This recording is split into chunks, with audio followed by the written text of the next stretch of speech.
Good morning, everybody. Gina Tome here. I wanted to thank you guys for following me on my journey through cancer. I'm a two-time cancer survivor.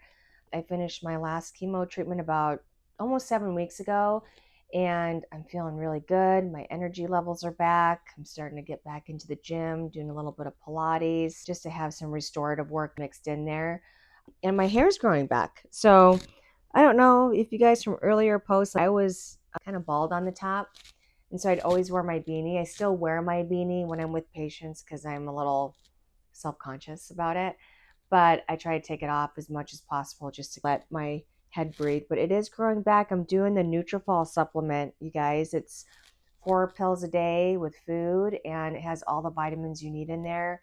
So anyway, thank you for following me on my journey. I'm going to post more about nutrition and supplementation later on. Just share with you some of the things that worked for me while I was going through treatment, because this last year, it was a hard year. It definitely was not fun, but I was able to work through it and get through it. So 2025 is going to be an awesome year. So I always say, have a beautiful day.